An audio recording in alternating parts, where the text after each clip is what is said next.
감사하게도 이 본문에서 다른 환상이나 이런 것에 비해서 이 환상은 천사가, 즉 하나님이 다니엘에게 직접 해석을 해주셨어요. 많은 꿈들이 보면 하나님이 물론 다니엘에게 주셔서 때로는 왕 앞에서 해석도 하고 했는데, 이 본문에서 이 환상을 보았을 때 오늘 본문 시작하는 15절 말씀처럼 중심에 근심하며 또 번민하게 하고, 또 마지막에 보면 28절에 또 나옵니다. 중심에 번민하였으며 내 얼굴빛이 변하였으나, 여기 얼굴빛이 변했다는 말은 얼굴이 창백하게 변했다는 거예요. 공포감, 두려움 때문에. 그런데 하나님이 감사하게 저와 또 다니엘 성도들을 위해서 이 환상이, 상징이 뭘 의미하는지를 핵심적인 부분은 알려주셨어요.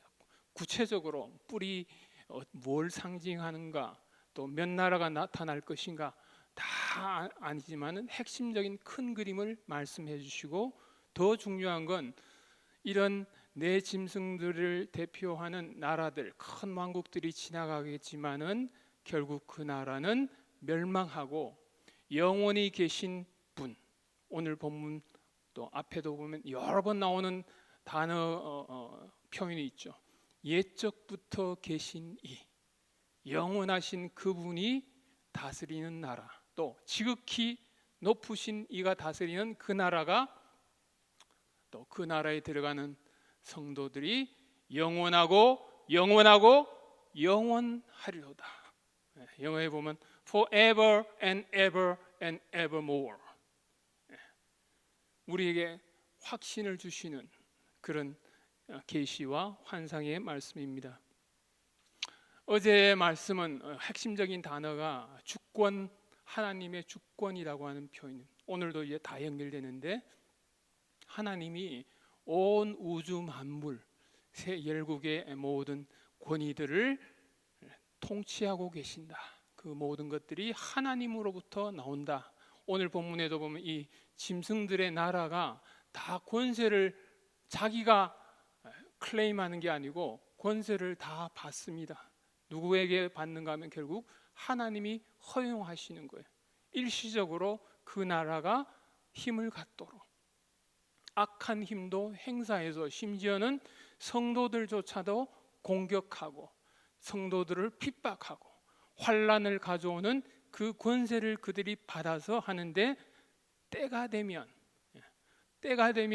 하나님의 때가 되면 그 나라가 멸망하고 소멸할 것이다.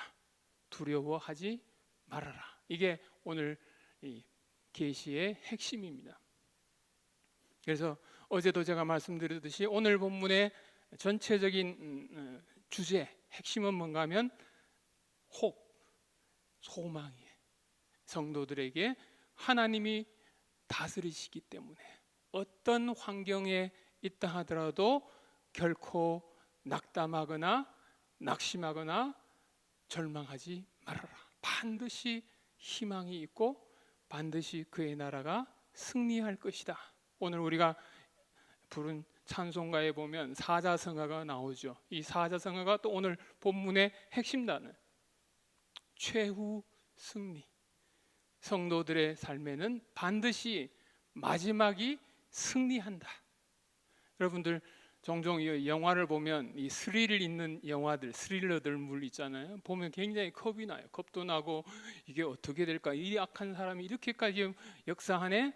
근데 그 영화의 결말을 딱 보고 나면 그 다음에 그 영화를 다시 보면 그렇게까지 스릴이나 막 두렵지 않아요. 왜? 결말을 이미 알고 있기 때문에.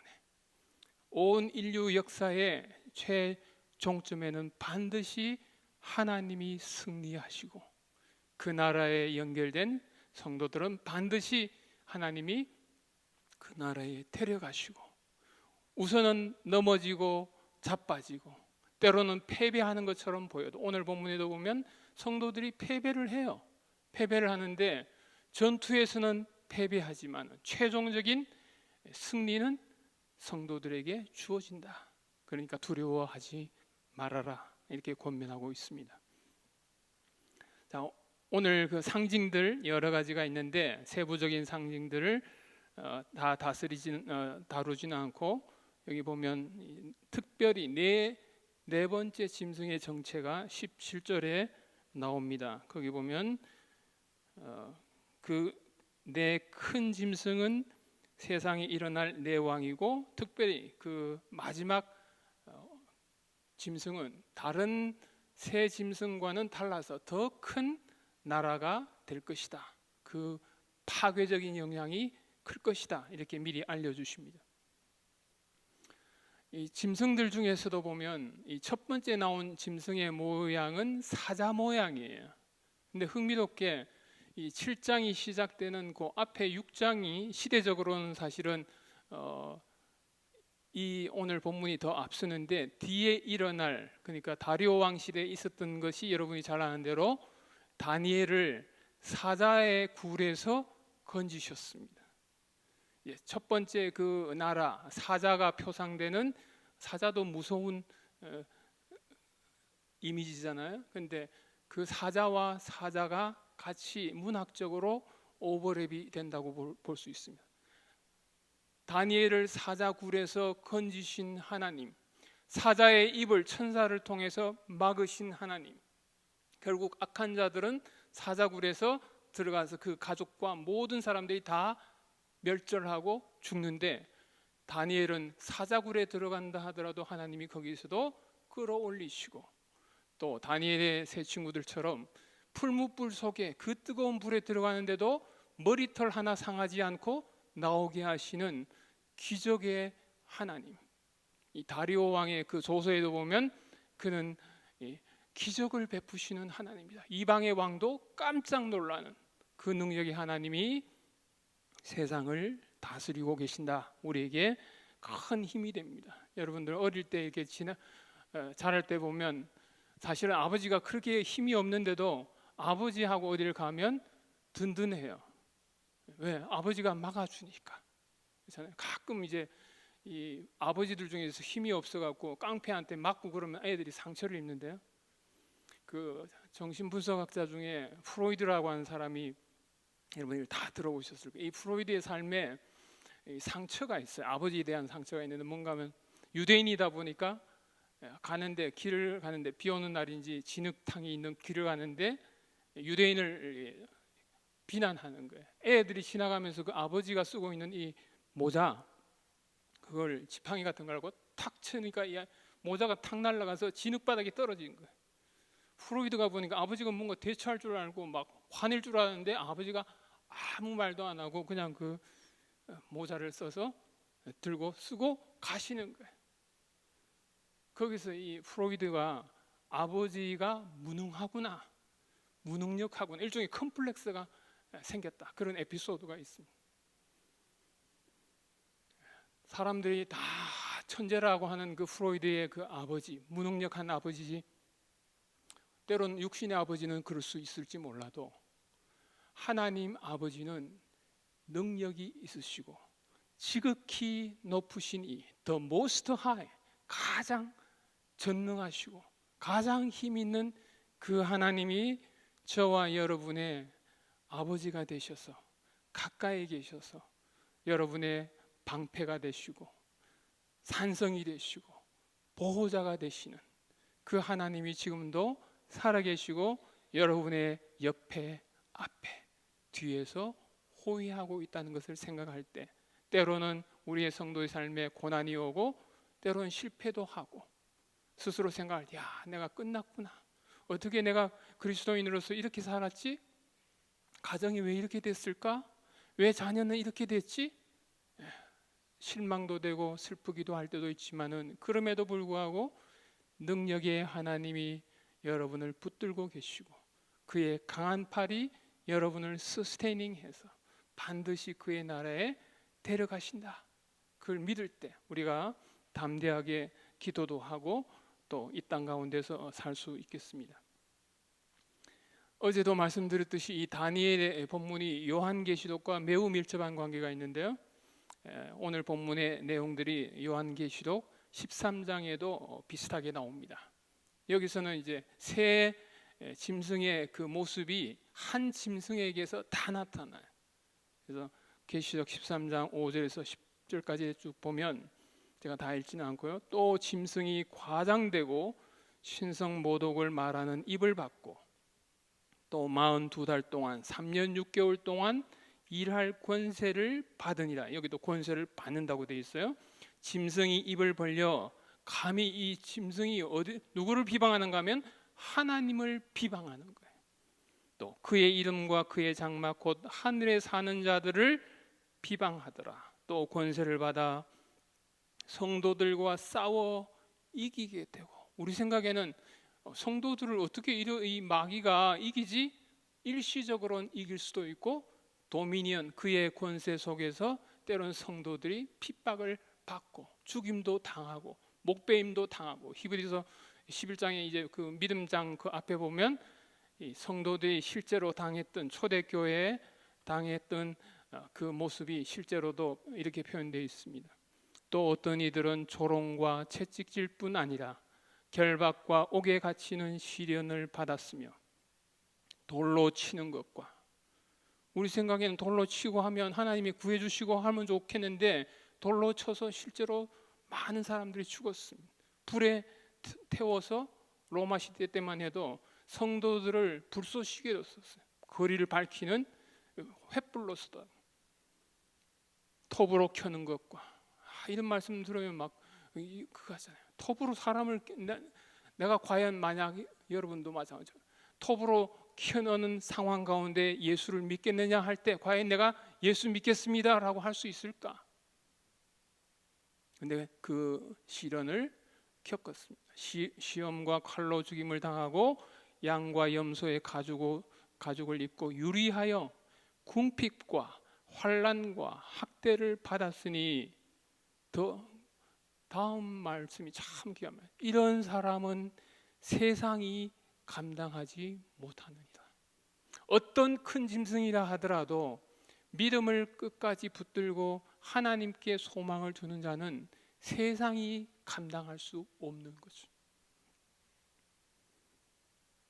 이 사람들은 다 믿음으로 말미암아 증거를 받았으나 약속된 것을 받지 못하였으니, 일시적으로 그들의 삶에서는 당장에는 소망이 없어 보이는 것 같았지만은 우리는 다 알고 있습니다. 그들이 다 소망으로 살았고 허다한 증인으로, 11장에 나오는 믿음의 허다한 증인으로 우리를 지켜보고 있고, 우리를 향해서도 끝까지 그 레이스를 잘 달리라고 권면해 주고 있습니다.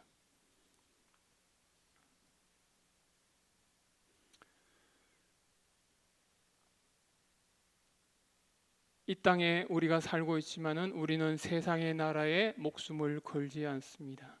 아무리 강한 나라이고 또 하나님을 적대시하는 세력이라 하더라도, 어떤 이슬람의 세력이나 어떤 공산의 세력이라 하더라도 때가 되면, 유효기간이 끝나면 그 나라는 멸망할 것이라는 것을 하나님의 말씀은 미리 알려주신 거예요.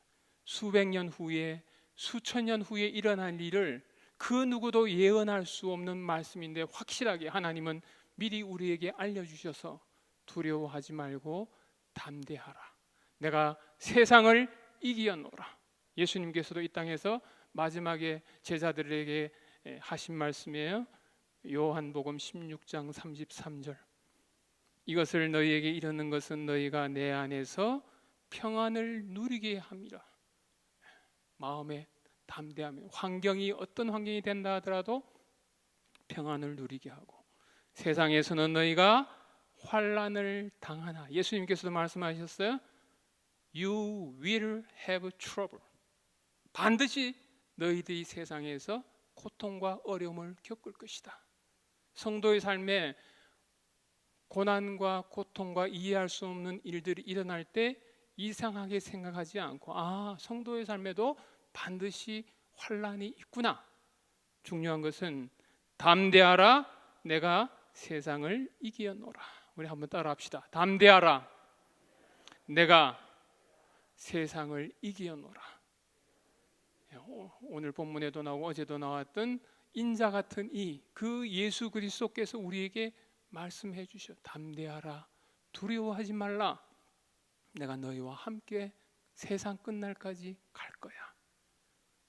두려워하지 마. 넘어져도 괜찮아. 다시 일어나. 7전8기의 마음으로 오늘 이 아침에도 여러분들 기도할 때 종종 기도의 응답이 늦어질 때 좌절되고 낙담도 되고, 왜 이렇게 기도하는데도 하나님은 응답을 안 해주실까? 여러 설명도 하지만 어쨌든 중요한 건 인내하는 것. 우리가 환난 중에도 기뻐하노니, 바울 사도가 로마서 5장에서 그런 표현했어요. 우리가 환난 중에도 기뻐하는데 그 이유는 고통이, 환난이 인내를 가져오고, 인내가 우리의 성품을 빚고, 그 성품을 통해서 결국은 우리에게 소망이 있는 줄 알기 때문에. 그 다음 표현이 참 멋있는 표현이에요. Hope does not disappoint us.